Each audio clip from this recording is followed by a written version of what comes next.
Hi students, welcome to our new class. ഇന്നത്തെ ക്ലാസ്സിൽ നമ്മൾ ഡിസ്കസ് ചെയ്യാൻ പോകുന്നത് ഇന്നലെ നടന്ന ഫിനാൻഷ്യൽ അക്കൗണ്ടിങ്ങിൻ്റെ ക്വസ്റ്റ്യൻ പേപ്പർ ഒന്ന് നോക്കാം നമുക്ക്. അതിൽ മെയിനായിട്ട് വളരെ ഈസി ആയിട്ടുള്ളൊരു ക്വസ്റ്റ്യൻ പേപ്പറാണ് സെക്ഷൻ എ എന്ന് പറയുന്നത്. നമ്മൾ റിപ്പീറ്റഡ് ആയിട്ടുള്ള കുറേ ക്വസ്റ്റ്യൻസ് വന്നിട്ടുണ്ട്. 4 ക്വസ്റ്റ്യൻ പേപ്പർ ചെയ്തതിൽ ഒരുപാട് പോയിന്റുകൾ റിപ്പീറ്റഡ് ആണ്. ശരിക്കും നിങ്ങൾ ഇത് മാത്രം നന്നായി എഴുതിയ ആൾക്ക് തന്നെ പാസ്സാവാനുള്ള മാർക്ക് ഇവിടെ നിന്ന് സ്കോർ ചെയ്യാവുന്നതാണ്. എന്നിരുന്നാലും ഇനി ഫർദർ ആയിട്ടുള്ള ആളുകൾക്ക് നോക്കുന്നതിന് വേണ്ടിയിട്ട് നമുക്ക് ഇതിൻ്റെ കുറച്ച് ആൻസേഴ്സ് കൂടി, എല്ലാ പ്രോബ്ലംസ് ഒന്നും ചെയ്തിട്ടില്ല, കുറച്ച് അധികം വർക്കുള്ള കാരണം കൊണ്ട് ചെയ്യാൻ സാധിച്ചിട്ടില്ല. അപ്പോൾ എന്നാലും കുറച്ച് പേര് ഇങ്ങനെ ക്വസ്റ്റ്യൻസിൻ്റെ ഒന്ന് റിവ്യൂ ചെയ്യുമോ എന്ന് ചോദിച്ചപ്പം പെട്ടെന്ന് തന്നെ അറിയുന്ന കുറച്ച് കാര്യങ്ങളൊക്കെ എളുപ്പത്തിലൊന്ന് ചെയ്തിട്ട് മാത്രമാണ് നമ്മൾ ഈ വീഡിയോ ഒന്ന് പ്രിപ്പയർ ചെയ്തിരിക്കുന്നത്. അതിൽ first question, state the objectives of accounting. അക്കൗണ്ടിങ്ങിൻ്റെ ഒബ്ജക്റ്റീവ്, ലക്ഷ്യം എന്താണെന്നാണ് ചോദിച്ചിരിക്കുന്നത്. അക്കൗണ്ടിങ് എന്തിനു വേണ്ടിയിട്ടാണ്? മെയിനായിട്ട് ഇൻഫർമേഷൻ പ്രൊവൈഡ് ചെയ്യാനാണ്, അല്ലെങ്കിൽ ഫിനാൻഷ്യൽ ഡാറ്റാസ് കറക്റ്റായിട്ട് റെക്കോർഡ് ചെയ്യുന്നതിന് വേണ്ടിയിട്ടാണെന്നൊക്കെ നമുക്ക് അവിടെ എഴുതാം. ടെക്സ്റ്റിൽ കൃത്യമായിട്ട് അക്കൗണ്ടിങ്ങിൻ്റെ ഒബ്ജക്റ്റീവ്സ് അവിടെ പറഞ്ഞിട്ടുണ്ട്. ഇതിൽ ഒബ്ജക്ട്സ് ഓഫ് ഫിനാൻഷ്യൽ അക്കൗണ്ടിങ് ഇത്രയും പോയിന്റ്സ് നമുക്കവിടെ 8 പോയിന്റോളം തന്നിട്ടുണ്ട്. അപ്പോൾ 2 മാർക്കിൻ്റെ ക്വസ്റ്റ്യൻ ആയതുകൊണ്ട് നമ്മൾ അത്ര തന്നെ എഴുതണമെന്നില്ല. അതിൽ പ്രധാനമായിട്ട് മെയിൻ ഒബ്ജക്റ്റ് എന്ന് പറഞ്ഞത് to identify the financial events and transaction that occur in an organization. ഒരു ഓർഗനൈസേഷനിൽ നടക്കുന്ന ഫിനാൻഷ്യൽ നേച്ചറിലുള്ള ട്രാൻസാക്ഷനും ഈവൻറ്റ്സും ഒക്കെ ഐഡൻറ്റിഫൈ ചെയ്യുക എന്നുള്ളത്. Measure the value of these occurrence in terms of money. മണിയുടെ ബേസിസിൽ നടക്കുന്ന കാര്യങ്ങൾ മാത്രമാണ് അവിടെ റെക്കോർഡ് ചെയ്യാൻ പറ്റുള്ളൂ. To organize and accumulated financial data into meaningful information. നമുക്ക് കിട്ടുന്ന കൂടിയതുപോലെ ഡാറ്റാസ് കിട്ടിയിട്ട് കാര്യമില്ല, അതിനെ കൃത്യമായിട്ട് ഓർഗനൈസ് ചെയ്ത് ഒരു മീനിങ് ഫുൾ ഇൻഫർമേഷൻ ആക്കി മാറ്റുക എന്നുള്ളത്. To analyse, interpret and communicate that information to person. ആർക്കാണോ ഓർഗനൈസേഷനിലെ ഇൻഫർമേഷൻസ് ആവശ്യമുള്ളത് അവർക്ക് വേണ്ടിയിട്ട് അതിനെ അനലൈസ് ചെയ്യുക, ഇന്റർപ്രിറ്റ് ചെയ്യുക ആൻഡ് കമ്മ്യൂണിക്കേറ്റ് ചെയ്യുക. To provide information about the performance and financial position of a firm. ഒരു ഫേമിനെ കുറിച്ചുള്ള ഇൻഫർമേഷൻ കൊടുക്കുക, അതിൻ്റെ പെർഫോമൻസ് എന്താണെന്ന് കൊടുക്കുക. Information for directing and controlling effectively the firm's resources. ഫേമിൻ്റെ റിസോഴ്സിനെ വളരെ ഇഫക്റ്റീവായിട്ട് ഡയറക്റ്റ് ചെയ്യാനും കൺട്രോൾ ചെയ്യാനും വേണ്ട ഇൻഫർമേഷൻ കൊടുക്കുക. 7ാമത്തെ പോയിന്റിൽ to provide necessary information for financial forecasting.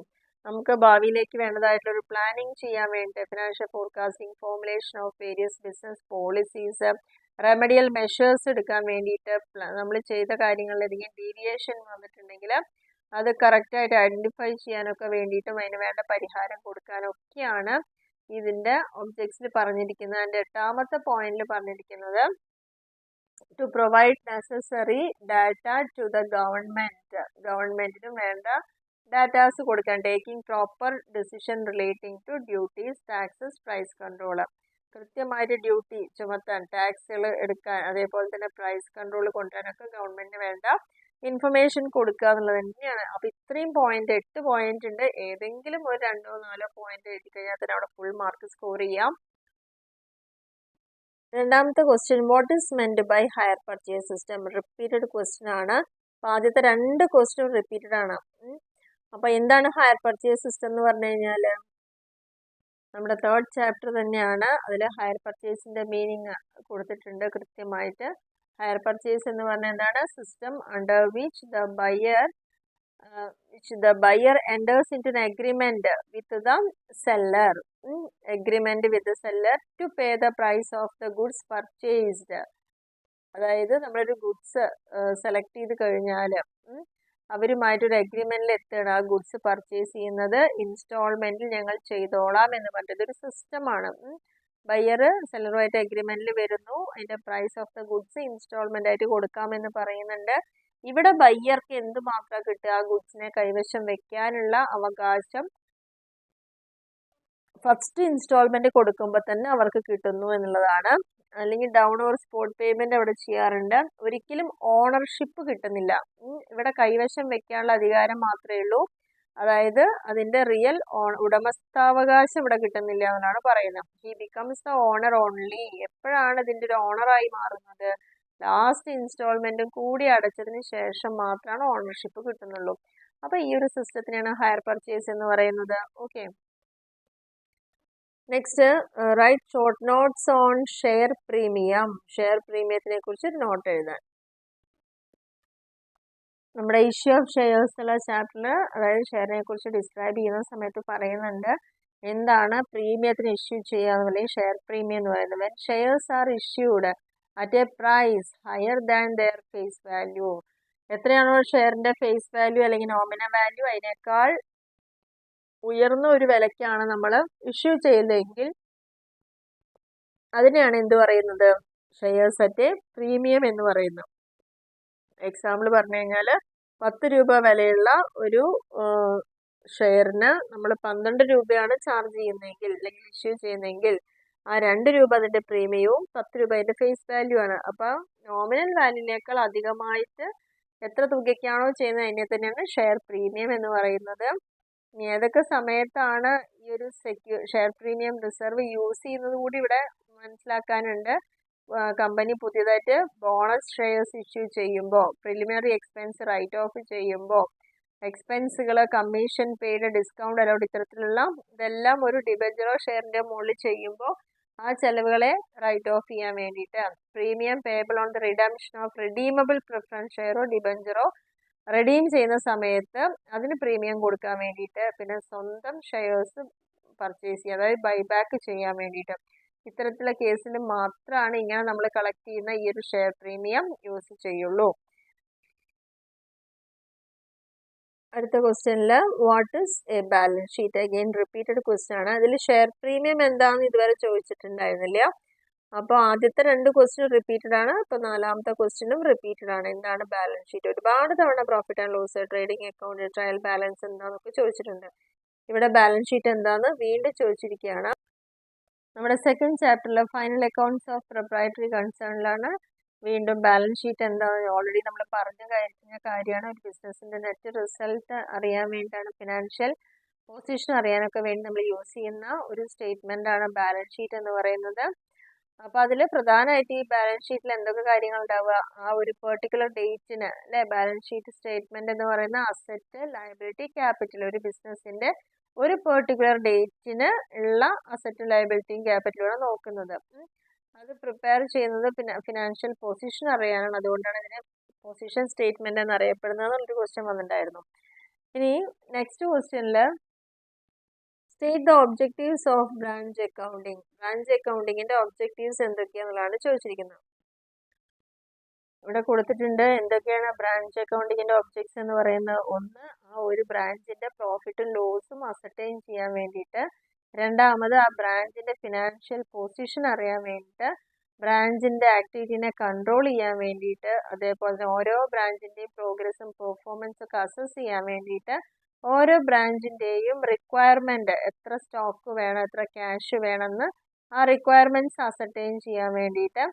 And whether the branch should be expanded or closed, നിലവിലുള്ള ഈ ബ്രാഞ്ച് എക്സ്പാൻഡ് ചെയ്യണോ അല്ലെങ്കിൽ ഉള്ളത് തന്നെ കൂട്ടേണ്ട ആവശ്യമുണ്ടോ എന്നറിയാൻ വേണ്ടിയിട്ട്. To determine the quantity of stock held by each branch at the end of the accounting period.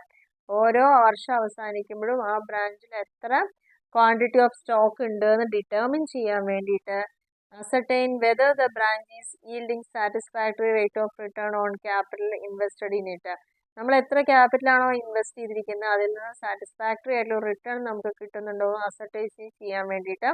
Comply the audit requirements under the companies act. 2013 companies act പറയുന്ന പ്രകാരം ഉള്ള എല്ലാ കാര്യങ്ങളും അവിടെ ഫുൾഫിൽ ചെയ്തിട്ടുണ്ടോ നോക്കാൻ വേണ്ടി. അപ്പോൾ ഇത്രയും കാര്യങ്ങളാണ് ഒരു ബ്രാഞ്ച് അക്കൗണ്ട് നമ്മൾ ചെയ്യുന്നതുകൊണ്ടുള്ള ഒബ്ജക്ട്സ് എന്ന് പറയുന്നത്. ഇതിൽ ഏതെങ്കിലും ഒരു 2 or 4 പോയിന്റ് എഴുതിയാൽ തന്നെ നിങ്ങൾക്ക് ഇവിടെ കംപ്ലീറ്റ് മാർക്ക് ഇവിടെ കിട്ടുന്നതായിരിക്കും.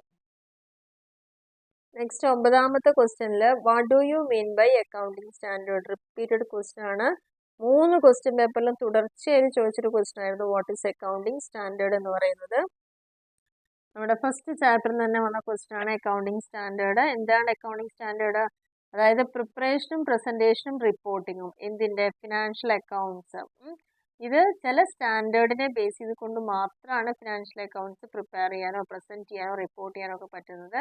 ഈ സ്റ്റാൻഡേർഡിനെയാണ് എന്ത് പറയുന്നത് അക്കൗണ്ടിങ് സ്റ്റാൻഡേർഡ് എന്ന് പറയുന്നത്. എന്തിനു വേണ്ടിയിട്ട് അങ്ങനെ ഒരു സ്റ്റാൻഡേർഡ് ഫോർമുലേറ്റ് ചെയ്തിരിക്കുന്നത്? പ്രധാനമായിട്ടും നമ്മൾ ചെയ്യുന്ന കാര്യങ്ങൾക്ക് ഒരു യൂണിഫോമിറ്റി കൊണ്ടുവരിക, റിലയബിലിറ്റി കൊണ്ടുവരിക, അക്കൗണ്ടിങ് ഇൻഫർമേഷനും റിപ്പോർട്ടിങ്ങിനും ഒക്കെ. അതിന് വേണ്ടിയിട്ടാണ് ഇത്തരത്തിലുള്ള ഒരു അക്കൗണ്ടിങ് സ്റ്റാൻഡേർഡ് നമ്മൾ നിലനിർത്തുന്നത്. നെക്സ്റ്റ് അടുത്തൊരു ക്വസ്റ്റ്യൻ എന്ന് പറയുന്നത് 10th വണ്ണാണ്. Distinguish between hire purchase and instalment system. As a question ആയിട്ടും സെക്ഷൻ ബിയിൽ 5 മാർക്കിനായിട്ടും ഒക്കെ ചോദിച്ചൊരു ക്വസ്റ്റ്യൻ ആണിത്. അപ്പോൾ ഇവിടെ നമ്മളോട് ജസ്റ്റ് എന്താണ് ഹയർ പർച്ചേസ്, എന്താണ് ഇൻസ്റ്റാൾമെന്റ്. ഹയർ പർച്ചേസ് എന്താണെന്ന് ഓൾറെഡി നമ്മളിവിടെ പറഞ്ഞു കഴിഞ്ഞൊരു കാര്യമാണ്.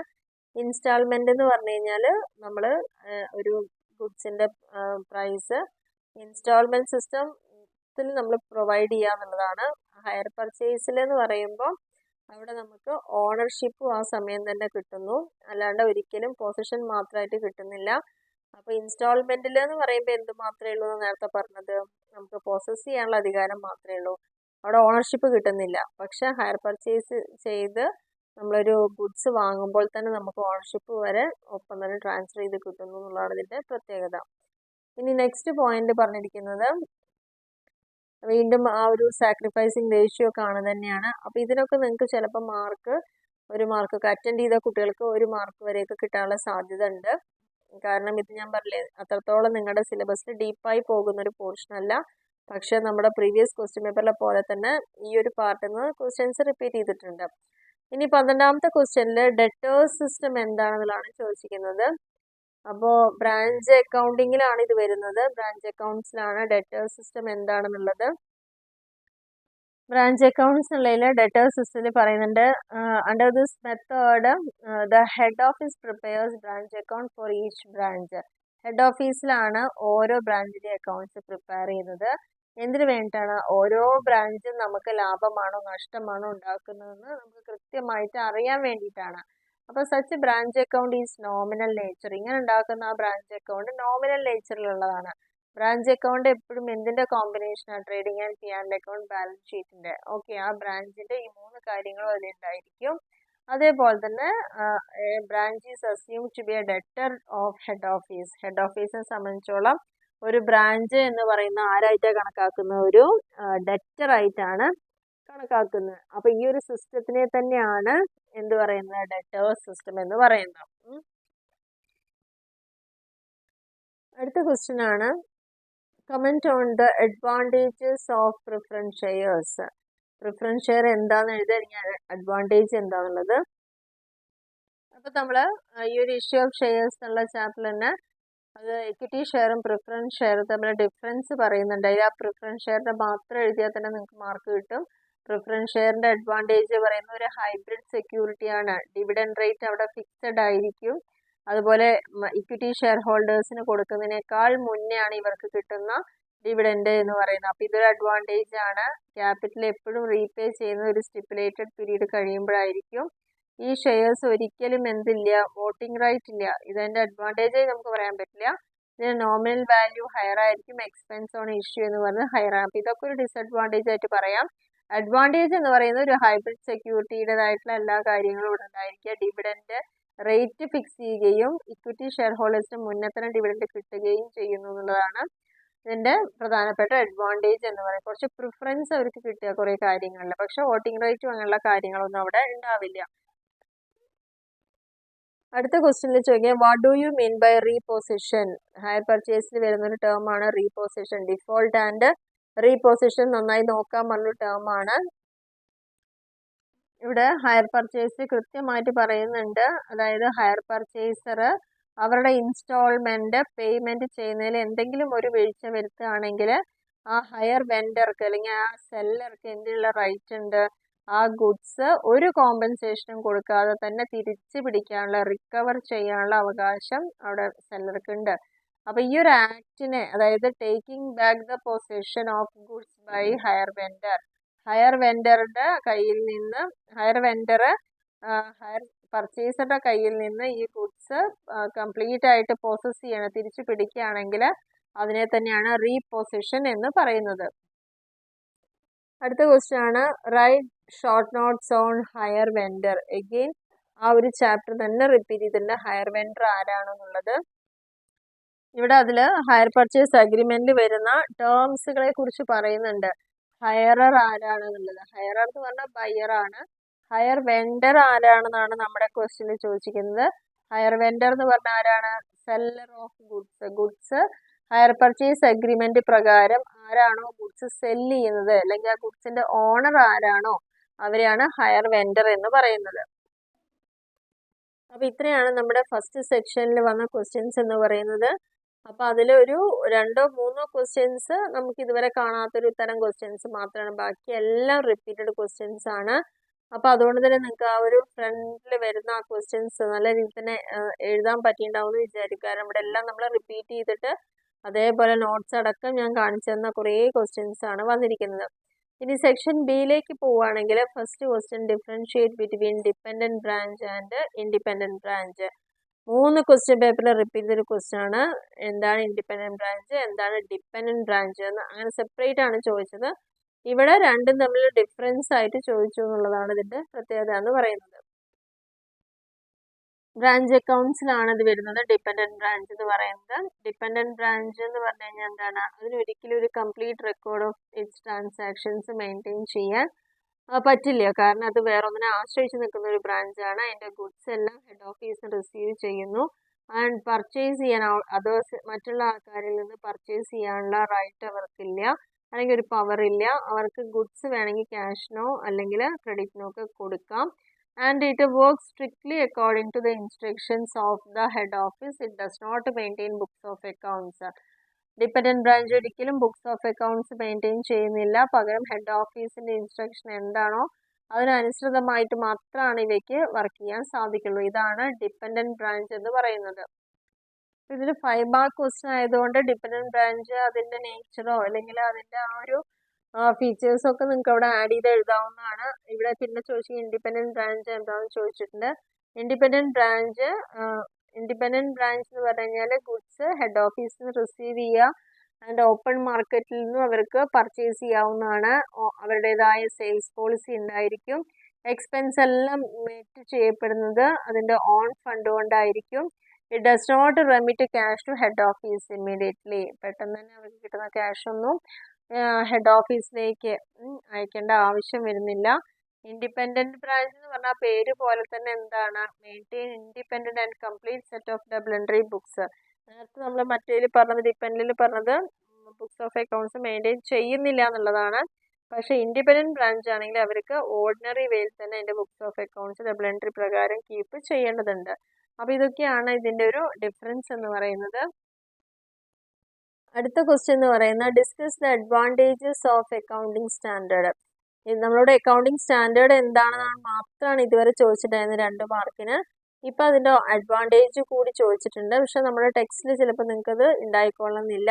അപ്പൊ ആ അക്കൗണ്ടിങ് സ്റ്റാൻഡേർഡ് എന്താണെന്ന് അറിയുന്ന ഒരാൾക്ക് അഡ്വാൻറ്റേജും കുറേയൊക്കെ എഴുതാൻ പറ്റും. കാരണം അതിന്റെ റിപ്പോർട്ട് പ്രിപ്പറേഷനിലും പ്രസന്റേഷനിലും റിപ്പോർട്ടിങ്ങിലൊക്കെ ഒരു യൂണിഫോമിറ്റി കൊണ്ടുവരാമെന്ന് പറഞ്ഞായിരുന്നു അല്ലെ. അപ്പൊ അങ്ങനെയൊക്കെ ഊഹിച്ച് നമുക്ക് കുറച്ച് പോയിന്റുകൾ അവിടെ കൊടുക്കാവുന്നതാണ്.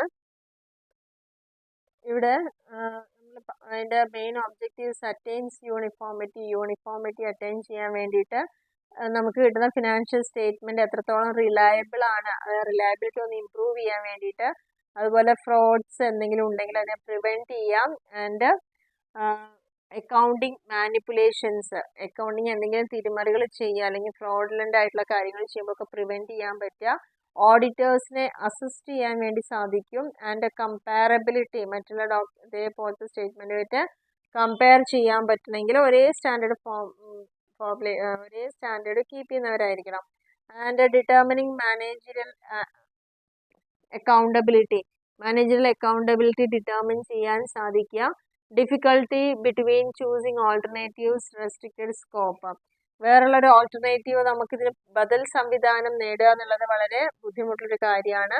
പിന്നെ ഇതിന്റെ സ്കോപ്പ് എന്ന് പറയുന്നത് അക്കൗണ്ടിങ് സ്റ്റാൻഡേർഡ് സ്കോപ്പ് എന്ന് പറയുന്നത് വളരെ റെസ്ട്രിക്റ്റഡ് ആണ്.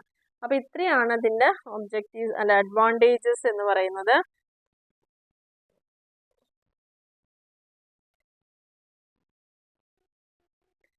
നെക്സ്റ്റ് 18ാമത്തെ ഒരു ക്വസ്റ്റ്യൻ ആണ് ഇവിടെ പറഞ്ഞിരിക്കുന്നത്. Ram and brothers of Kochi has it's branch at Calicut. The following transactions are being in the year ended 31st March 2022 നടന്ന ട്രാൻസാക്ഷൻസ് ആണ്. ഓൾമോസ്റ്റ് സെയിം ക്വസ്റ്റ്യൻ നിങ്ങളുടെ ടെക്സ്റ്റിലുണ്ട്. ഇതുപോലെ തന്നെ ആ ബ്രാഞ്ചിന്റെ ബിഗിനിങ്ങിലുള്ള സ്റ്റോക്ക് തന്നിട്ടുണ്ട്, പെറ്റി ക്യാഷ് ബാലൻസ് തന്നിട്ടുണ്ട്. ഇത് രണ്ടും സ്റ്റാർട്ടിങ്ങിലത്തെ തന്നിട്ടുണ്ട്. പിന്നെ ആ വർഷം ഗുഡ്സ് ബ്രാഞ്ചിലേക്ക് അയച്ചത് എത്രയോ തന്നിട്ടുണ്ട്. റെമിറ്റൻസ് ടു ബ്രാഞ്ചിലേക്ക് ബ്രാഞ്ചിന്റെ ചെലവിന് വേണ്ടി പൈസ തന്നിട്ടുണ്ട്. സാലറി കൊടുക്കാനും റെന്റ് കൊടുക്കാനും പെറ്റി ക്യാഷ് ആയിട്ടൊക്കെ തന്നിട്ടുണ്ട്. ക്യാഷ് റെമിറ്റൻസ് ബൈ ബ്രാഞ്ച് അടച്ച ക്യാഷ് എത്രയാണ്, അതായത് സെയിൽസ് ഉണ്ടായ സമയത്ത് 1,30,000. പിന്നെ stock at branch closing stock ആണ് 21,000. ക്ലോസ് ചെയ്യുന്നുള്ള പെറ്റി ക്യാഷ് ബാലൻസ് 40 ഉണ്ട്. നമ്മളോട് ഹെഡ് ഓഫീസിന്റെ ബുക്കിലുള്ള ജേണൽ എൻട്രി എഴുതാനാണ് പറഞ്ഞിരിക്കുന്നത്. അപ്പോൾ ഒരു 5 മാർക്കിനായതുകൊണ്ട് 5 ജേണൽ എൻട്രി മാത്രമേ ഇവിടെ ആവശ്യമുള്ളൂ. 5 ജേണൽ എൻട്രീസ് എഴുതി കഴിഞ്ഞാൽ തന്നെ ഇവിടെ നമുക്ക് ഫുൾ മാർക്ക് കിട്ടും.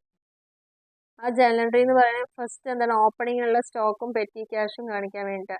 കാലിക്കറ്റ് ബ്രാഞ്ച് ആയതുകൊണ്ട് branch account letter to branch stock എത്രയാണുള്ളത് ഓപ്പണിങ്, ബ്രാഞ്ച് പെറ്റി ക്യാഷ് എത്രയാണുള്ള ഓപ്പണിങ്ങിൽ കൊടുക്കുക. പിന്നെ നെക്സ്റ്റ് പറഞ്ഞത് ഗുഡ്സ് സെൻഡ് ടു ബ്രാഞ്ചിലേക്ക് ഗുഡ്സ് അയച്ചത് journal entry branch account letter to goods sent. അടുത്തത് Calicut branch account letter to bank. ഇവിടെ അവർക്ക് വരുന്ന ചെലവുകൾ സാലറി ആയിട്ടും റെന്റ് ആയിട്ടും പെറ്റി ക്യാഷ് ആയിട്ടും മൂന്നും കൂടി കൂട്ടിയിട്ട് നമ്മളിവിടെ കാണിക്കാം. അതിനുശേഷം അടുത്തത് വന്നിരിക്കുന്നത് കാലിക്കറ്റ് ബ്രാഞ്ചിന് നമ്മൾ എന്താണ് കൊടുത്തിരിക്കുന്നത്, 1,30,000 റുപ്പീസ് ക്യാഷ് റെമിറ്റൻസ് നടത്തിയിട്ടുണ്ട് ബ്രാഞ്ച്, ബാങ്കിലേക്ക് അടച്ചിട്ടുണ്ട്. അപ്പോൾ അതാണ് 1,30,000. പിന്നെ ക്ലോസിങ്ങിലുള്ള ബ്രാഞ്ചിന്റെ സ്റ്റോക്കും അതേപോലെ തന്നെ ബ്രാഞ്ചിന്റെ പെറ്റി ക്യാഷ് ബാലൻസും ആണ് തന്നിരിക്കുന്നത്. അപ്പോൾ ഇത്രയാണ് നമ്മുടെ ഈ ജേണൽ എൻട്രി എന്ന് പറയുന്നത്. ഓക്കെ, 5 എൻട്രിയിലൂടെയാണ് നമ്മൾ ഈ ഒരു പ്രോബ്ലം ഇവിടെ കാണിച്ചിരിക്കുന്നത്. 5 മാർക്കുമാണ്. അപ്പോൾ ഇതാണ് ഈ ഒരു 18ാമത്തെ ക്വസ്റ്റ്യൻ. ഇങ്ങനെ എഴുതിയാൽ മാത്രമാണ് നമുക്ക് ഫുൾ മാർക്ക് അവിടെ സ്കോർ ചെയ്യാൻ പറ്റുക. ഇനി നെക്സ്റ്റ് നമ്മളോട് പറഞ്ഞിരിക്കുന്ന ജേണൽ എൻട്രീസ് എഴുതാൻ വേണ്ടിയിട്ടാണ്. ഇത് നമുക്ക് പാർട്ട്ണർഷിപ്പിന്റെ ഭാഗത്തു നിന്നുള്ള ക്വസ്റ്റ്യൻസ് ആണ്. അപ്പോൾ ഈ പാർട്ട്ണർഷിപ്പിൽ നിന്ന് വരുന്ന ക്വസ്റ്റ്യൻസിൽ നമുക്കൊരു ലിബറൽ ആയിട്ടൊരു വാല്യുവേഷൻ അവിടെ പ്രതീക്ഷിക്കാം. കാരണം നിങ്ങൾക്ക് ഡീപ്പായിട്ട് ഇവിടെ പഠിപ്പിക്കേണ്ട ഒരു അവസരം അല്ലെങ്കിൽ സിലബസിൽ ഇല്ല. പിന്നെ ഒരുപാട് പേര് +2 സയൻസും ഹ്യൂമാനിറ്റീസും കഴിഞ്ഞതിലേക്ക് വന്നവരുണ്ട്. അപ്പോൾ അവരെ സംബന്ധിച്ചോളൊക്കെ ഇത് എഴുതൽ ബുദ്ധിമുട്ടാണ്. അപ്പോൾ ഇത്തരത്തിലുള്ളൊരു ക്വസ്റ്റ്യൻ നിങ്ങൾ അറ്റൻഡ് ചെയ്തിട്ടുണ്ടെങ്കിൽ ജസ്റ്റ് കുറച്ചൊരു മാർക്കൊക്കെ അവിടെ കിട്ടാനുള്ള സാധ്യത ഉണ്ട്. ഇനി നെക്സ്റ്റ് പറഞ്ഞിരിക്കുന്ന briefly explain the accounting concept. Briefly explain the accounting concept which are widely accepted. വളരെ ഈസി ആയിട്ടൊരു ക്വസ്റ്റ്യൻ ആണ്. ഏതൊക്കെ അക്കൗണ്ടിങ് കൺസെപ്റ്റുകളാണ് ഏറ്റവും കൂടുതൽ ആക്സെപ്റ്റഡ് ആയിട്ട് നമ്മൾ ഉപയോഗിക്കുന്നത്, അതിനെക്കുറിച്ച് എക്സ്പ്ലെയിൻ ചെയ്യാനാണ്. അപ്പോൾ അത് ഡീറ്റെയിൽ ആയിട്ട് ഫസ്റ്റ് ചാപ്റ്റർ തന്നെ പറയുന്നുണ്ട്. അക്കൗണ്ടിങ് കൺസെപ്റ്റ് നമുക്ക് 10 പോയിന്റുകൾ ഉണ്ട്. അപ്പോൾ നിങ്ങൾ ഏതെങ്കിലും ഒരു 5 പോയിന്റ് എഴുതി എക്സ്പ്ലെയിൻ ചെയ്താൽ നിങ്ങൾക്ക് ഇവിടെ ഫുൾ മാർക്ക് സ്കോർ ചെയ്യാം. നമ്മുടെ business entity concept, money measurement, going concern, accounting period, ഇതൊന്നും ഞാൻ എക്സ്പ്ലെയിൻ ചെയ്യുന്നില്ല. കാരണം നിങ്ങൾക്ക് തന്നെ അറിയാലോ, ഇതൊരു മുന്നത്തെ ക്വസ്റ്റ്യൻ പേപ്പറിൽ എസ്എ ക്വസ്റ്റ്യൻ ആയിട്ട് ചോദിച്ചാണ്. അപ്പോൾ അതുകൊണ്ട് തന്നെ ആ ക്വസ്റ്റ്യൻ പേപ്പർ എക്സ്പ്ലെയിൻ ചെയ്യുമ്പോൾ തന്നെ ഞാൻ ഡീറ്റെയിൽ ആയിട്ട് പറയുന്നുണ്ട് ഓരോ കൺസെപ്റ്റ് എന്താണെന്നുള്ളത്. കോസ്റ്റ് കൺസെപ്റ്റും ഡ്യുവൽ ആസ്പെക്റ്റും റിയലൈസേഷൻ കൺസെപ്റ്റ്, അതേപോലെ തന്നെ matching concept, accrual concept and objectivity concept. ഇതാണ് ഇതിൻ്റെ ആൻസർ വരുന്നത്. ഇതിലേതെങ്കിലും 5 പോയിന്റ് എഴുതിയാൽ തന്നെ നിങ്ങൾക്ക് അവിടെ മാർക്ക് സ്കോർ ചെയ്യാം. അടുത്ത ക്വസ്റ്റ്യൻ എന്ന് പറയുന്നത് X purchase A machinery on higher purchase system. Cash prize തന്നിട്ടുണ്ട്. മെഷീൻ ഹയർ പർച്ചേസിൽ വാങ്ങി എന്ന് പറയുന്നുണ്ട്. വാങ്ങുകയാണെങ്കിൽ ക്യാഷ് പ്രൈസ് 3,60,000 ആണ്. 4 ഈക്വൽ ഇൻസ്റ്റാൾമെന്റ് ആയിട്ട് അടച്ചോളാന്ന് പറയുന്നുണ്ട്. 1,00,000 രൂപയാണ് ഒരു ഇൻസ്റ്റാൾമെന്റിന് അടയ്ക്കുന്നത്. അങ്ങനെ 4 ക്വാർട്ടർലി ഇൻസ്റ്റാൾമെന്റ് കൊണ്ട് കംപ്ലീറ്റ് ചെയ്യും. നമ്മളോട് ഇൻട്രസ്റ്റ് ഓരോ ക്വാർട്ടറിൽ നമ്മൾ പൈസ കൊടുക്കുമ്പോഴും അതിൽ ഇൻട്രസ്റ്റ് എത്രയാണെന്നുള്ളതാണ് കാൽക്കുലേറ്റ് ചെയ്യാൻ പറഞ്ഞിരിക്കുന്നത്. അതിൻ്റെ മെത്തേഡ് ഇങ്ങനെയാണ്. ക്യാഷ് പ്രൈസ് എന്ന് പറയുന്നത് എത്രയാണ്, 3,60,000 ആണ്. Total price hire purchase price എന്ന് പറയുന്നത് 1,00,000 രൂപ 4 ഇൻസ്റ്റാൾമെന്റ് ആയിട്ട് കൊടുക്കുക, 4 ക്വാർട്ടർ ആയിട്ട്. അപ്പോൾ 4 lakh ആണ് വരിക. അപ്പോൾ അതിൻ്റെ ഇൻട്രസ്റ്റ് എന്ന് പറയുന്നത് എത്ര വരും, 4 lakh മൈനസ് 3,60,000. ആ എക്സസ് കൊടുക്കുന്നതാണ് 40,000.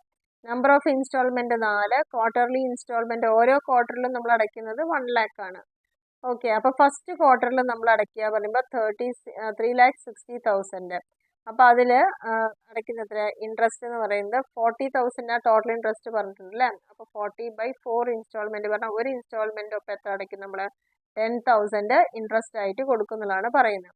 അപ്പോൾ ഒരു ഇൻസ്റ്റാൾമെൻറ്റ് എന്ന് പറയുന്നത് എത്രയാണ് 1 lakh ആണ് അടയ്ക്കുന്നത്. അപ്പോൾ ആ 1 lakhൽ നമ്മൾ എന്താ ചെയ്യുന്നത് 1 lakhൽ 10,000 ഇൻട്രസ്റ്റ് കഴിഞ്ഞാൽ ബാക്കി പ്രിൻസിപ്പൽ എമൗണ്ടിലേക്ക് 90,000 ആണ് പോകുന്നത്. അപ്പോൾ അതിൻ്റെ ബാലൻസ് ഇനി എത്ര വരും ഈ 3,60,000 90,000 ആ പ്രിൻസിപ്പളിലേക്ക് പോയി. അപ്പോൾ ബാക്കി 2,70,000 ആണ് വരുന്നത്. ഓക്കെ, ഇനി ആ 2,70,000ൽ രണ്ടാമത്തെ ക്വാർട്ടറിൽ നമ്മൾ അടയ്ക്കുമ്പം വീണ്ടും അതിന് 90,000 എന്തായി പോയി പ്രിൻസിപ്പൽ എമൗണ്ടിലേക്ക് പോയി. ബാക്കി 1 lakh അടയ്ക്കുമ്പോൾ 10,000 ആണ് ഇൻട്രസ്റ്റ് പറഞ്ഞു. അപ്പോൾ 90,000 അതിലേക്ക് പോയി, ബാലൻസ് 1,80,000. ഇനി തേർഡ് ക്വാർട്ടറിൽ അടയ്ക്കുമ്പം 1,80,000 വീണ്ടും 90,000 നമ്മൾ എന്താ കൊടുക്കുന്നത് പ്രിൻസിപ്പൽ എമൗണ്ടിലേക്ക് പേ ചെയ്യുന്നുണ്ട്. അപ്പോൾ ബാലൻസ് എത്രയായി 90,000 ആയി മാറി. ഫോർത്ത് ക്വാർട്ടർ ആകുമ്പോഴേക്കും 90,000 ആണുള്ളത്. അത് 90,000 ആണ് നമ്മൾ ഇത്രയും അടച്ചു വന്നിട്ടുണ്ടായിരുന്നത്. അപ്പോൾ അതോടുകൂടെ 0 ആയിട്ട് മാറി. അപ്പോൾ ഇങ്ങനെയാണ് അതിൻ്റെ ഒരു ഇൻട്രസ്റ്റ് കാൽക്കുലേഷൻ എന്ന് പറയുന്നത്. കാരണം ഇവിടെ മൊത്തത്തിലുള്ള പ്രൈസ് നോക്കി നമ്മൾ ഇൻസ്റ്റാൾമെൻ്റ് ആയി വാങ്ങുമ്പോൾ പ്രൈസും ഡിഫറൻസ് എടുത്തു, അതാണ് ഇൻട്രസ്റ്റ്. ആ 40,000 ഇൻട്രസ്റ്റ് നമ്മൾ 4 ഇൻസ്റ്റാൾമെൻ്റ് അടയ്ക്കുമ്പം അതിനോടൊപ്പം തന്നെ ഇൻട്രസ്റ്റും കൂടി വരുന്നുണ്ട്. അപ്പോൾ ആ ഇൻട്രസ്റ്റ് 40,000/4 പറയുമ്പോൾ ഒരു ഇൻസ്റ്റാൾമെൻ്റ് ഒപ്പം അടയ്ക്കുന്നത് 10,000 രൂപ ഇൻട്രസ്റ്റ് ആണ്. അപ്പോൾ 1 lakh അടയ്ക്കുമ്പോൾ 90,000 മാത്രമാണ് പ്രിൻസിപ്പളിലേക്ക് പോകുന്നത്. 10,000 എന്താണ് അതിൻ്റെ ഇൻട്രസ്റ്റ് ആണ്. അപ്പോൾ ആ ഓരോ 90,000 അടയ്ക്കുന്നു എന്നുള്ള ആ ഒരു കൺസെപ്റ്റിൽ അത് കുറഞ്ഞ് ലാസ്റ്റ് അത് 0 ആയിട്ട് വരിക. അപ്പോൾ ഇതാണ് നമ്മുടെ ഈ ഒരു മെത്തേഡ് എന്ന് പറയുന്നത്. ഇനി നിങ്ങളുടെ 22nd ക്വസ്റ്റ്യൻ എന്ന് പറയുമ്പം ഇവിടെ ലൈഫ് ഇൻഷുറൻസ് പോളിസി അക്കൗണ്ട് ആണ്. അതും നിങ്ങൾക്ക് സിലബസിൽ ഇല്ലാത്തതാണ്. ഇത് ബികോംകാരുടെ സിലബസ് ആണ്. അപ്പോൾ ഇവിടെ നിങ്ങൾ എന്തെങ്കിലും അറ്റൻഡ് ചെയ്തിട്ടുണ്ടെങ്കിൽ ചെറിയൊരു മാർക്കൊക്കെ നിങ്ങൾക്ക് വാല്യൂഷന് പോവുകയാണെങ്കിൽ കിട്ടാനുള്ള സാധ്യത വരുന്നുണ്ട് അവിടെ. ഓക്കെ, അല്ലെങ്കിൽ അത് ആ ക്വസ്റ്റ്യൻ കംപ്ലീറ്റ് ആയിട്ട് ഒഴിവാക്കുക, അല്ലെങ്കിൽ കുറച്ചും കൂടി ലിബറലായിട്ട് മാർക്ക് കൊടുക്കാനുള്ള ഒരു സംവിധാനത്തിലേക്ക് പോവും. ഓക്കെ, അപ്പോൾ 23rd ക്വസ്റ്റ്യൻ എന്ന് പറയുന്നത് X limited issued 10,000 8% debentures of ₹10 each. 10 രൂപ പ്രകാരം 10,000 ഡിബഞ്ചർ ആണ് ഇഷ്യൂ ചെയ്യുന്നത്. ഓരോ ടൈപ്പ് കണ്ടീഷനിലും വരുന്ന ജേണൽ എൻട്രി എഴുതാനാണ് പറഞ്ഞിരിക്കുന്നത്. അപ്പോൾ നമുക്ക് ഇവിടെ 5 കണ്ടീഷൻ, അപ്പോൾ 5 മാർക്ക് കറക്റ്റ് ആയില്ലേ. ഇത് ടെക്സ്റ്റിലുള്ള സെയിം അതേപോലത്തെ ക്വസ്റ്റ്യൻസ് ഉണ്ട്. നമ്മളിവിടെ എക്സ്പ്ലെയിൻ ചെയ്തതാണ്. ഇമ്പോർട്ടൻറ്റ് ക്വസ്റ്റ്യൻ പറയുമ്പോൾ പഠിക്കാൻ പറഞ്ഞൊരു ടോപ്പിക്ക് കൂടിയായിരുന്നു. അപ്പോൾ അതെങ്ങനെയാണ് ചെയ്ത് നോക്കാം. ഫസ്റ്റിലത്തെ കണ്ടീഷൻ എന്ന് പറയുന്നത് issued at par and redeemable at par. അതായത് ഇഷ്യൂ ചെയ്യുന്നതും റെഡീം ചെയ്യുന്നതും പാറിനാണ്. അപ്പോൾ ഇവിടെ എത്രയാണ് 10,000 അല്ലേ ഡിബഞ്ചേഴ്സ് പറയുന്നത് 10 രൂപയാണ്. അപ്പോൾ 10,000 ഇൻറ്റു 10 എന്ന് പറയുമ്പോൾ 1 lakh ആയി. അപ്പോൾ same bank account letter to debentures 1 lakh 1 lakh. ഈ രണ്ടാമത്തേലെന്ന് പറയുമ്പോൾ issued at 5% discount and redeemable at par. Issue ചെയ്യുന്ന 5% ഡിസ്കൗണ്ടിനും റെഡീം ചെയ്യുന്നത് പാറിനുമാണ്. ഓക്കെ, അപ്പോൾ ഇഷ്യൂ ചെയ്യുന്നത് പറഞ്ഞു കഴിഞ്ഞാൽ 10 രൂപയാണ് ഒന്നിൻ്റെ വില. അപ്പോൾ 10ൻ്റെ 5% ഡിസ്കൗണ്ടിന് പറയുമ്പോൾ അവിടെ 0.5 ആണ് വരിക. അപ്പോൾ നമുക്ക് 9.5 10 രൂപ തികച്ചില്ല, 0.5 കുറച്ചാൽ 9.5 ആണ് നമുക്ക് ഈ 10,000 ഷെയറിന് കിട്ടുള്ളൂ. അപ്പോൾ 95,000 ആണ്. അപ്പോൾ ഡിസ്കൗണ്ട് ഓൺ ഇഷ്യൂ എന്ന് പറയുന്നത് ഈ 0.5 വെച്ചിട്ട് 10,000 ഷെയർ, അപ്പോൾ 5,000 ടോട്ടൽ ടു ഡിബഞ്ചേഴ്സ് ഫണ്ട് എത്ര വരും 1 lakh കാണിക്കും. ഇതാണ് രണ്ടാമത്തെ എൻട്രി വരുന്നത്. മൂന്നാമത്തത് issued at par and redeemable at premium of 10%. പാറിന് ഇഷ്യൂ ചെയ്യുകയും റെഡീം ചെയ്യുന്നത് 10% ഇൻട്രസ്റ്റിനാണ്, അല്ല പ്രീമിയത്തിനാണ്. 10% പ്രീമിയം എന്ന് പറയുമ്പോൾ നമ്മൾ 10 രൂപയുടെ 10% പറയുമ്പോൾ എത്ര 1 രൂപ വെച്ചിട്ട്. ഓക്കെ, അപ്പോൾ ബാങ്കിലേക്ക് കിട്ടുന്നത് നമുക്ക് എത്രയാണ് 1 lakh കിട്ടും. അതേപോലെ തന്നെ അതിൻ്റെ ഡിബഞ്ചേഴ്സിലേക്ക് വരുമ്പോൾ നമ്മൾ എത്രയാണ് കിട്ടുന്നത് 1 lakh ആണ് കിട്ടുന്നത്. അതായത് 10 ഇൻറ്റു 10,000 അതാണ് ഈ 1 lakh എന്ന് പറയുന്നത്. പ്രീമിയം ആയിട്ട് 1 രൂപയാണ് കിട്ടുന്നത് അധികമായിട്ട്. അപ്പോൾ ഈ 10,000 ഷെയറിന് 1 രൂപ പ്രകാരം 10,000 ഇൻറ്റു 1. ഓക്കെ, ഇവിടെ 10,000 ഇൻറ്റു 100, ഇവിടെ 10,000 ഇൻറ്റു 1 അതാണ് 10,000, ഇവിടെ 10,000 ഇൻറ്റു 100. അപ്പോൾ നമ്മൾ ഇവിടെ 1 lakh ബാങ്കിലേക്ക് അല്ലെങ്കിൽ നമുക്ക് റിസീവ് ചെയ്തു എന്നുള്ളത് കാണിക്കുന്നു.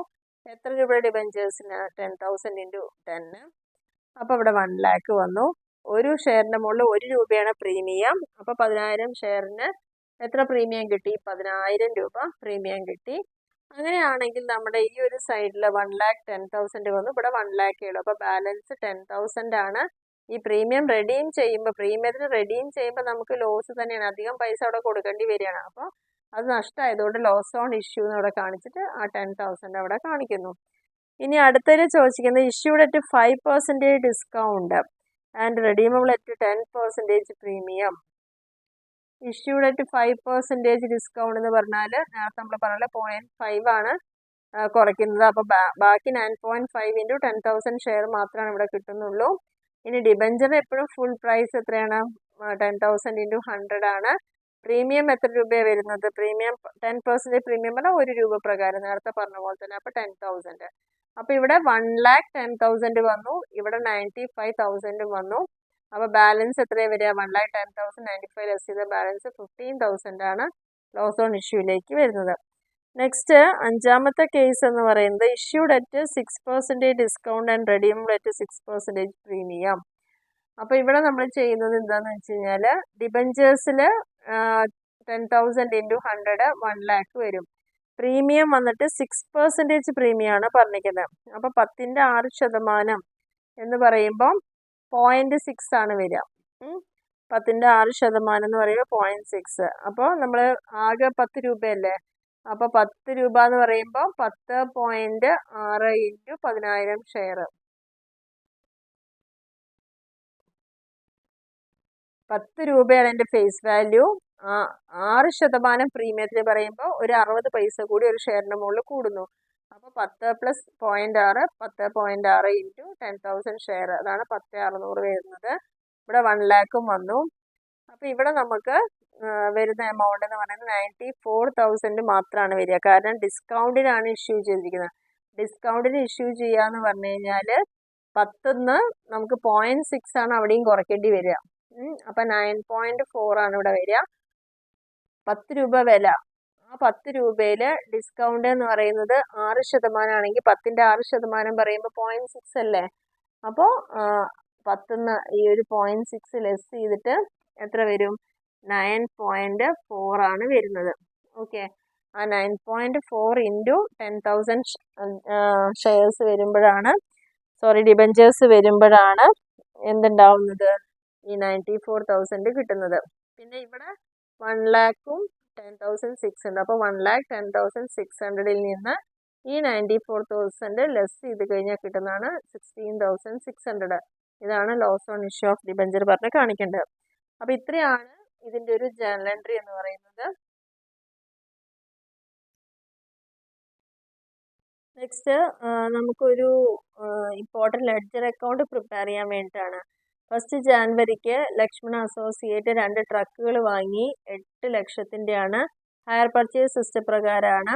അതിൽ ലക്ഷ്മൺ 20,000 രൂപ ഇമ്മീഡിയറ്റ് ആയിട്ട് പേയ്മെൻറ്റ് ചെയ്തു. ബാലൻസ് 8 ലക്ഷത്തിൽ 2 ലക്ഷമാണ് കൊടുത്തത്, 20,000 അല്ല, 2 ലക്ഷം കൊടുത്തു. അപ്പോൾ ബാലൻസ് 6 ലാക്ക് അവർ 3 ഇൻസ്റ്റാൾമെൻ്റ് ആയിട്ട്, അതായത് 2 ലക്ഷം വീതമുള്ള 3 ഇൻസ്റ്റാൾമെൻ്റ് ആയിട്ട് കൊടുക്കാമെന്ന് പറഞ്ഞിട്ടുണ്ട്. അതിന് ഇൻട്രസ്റ്റ് 20% പറയുന്നുണ്ട് ഒരു വർഷത്തിൽ.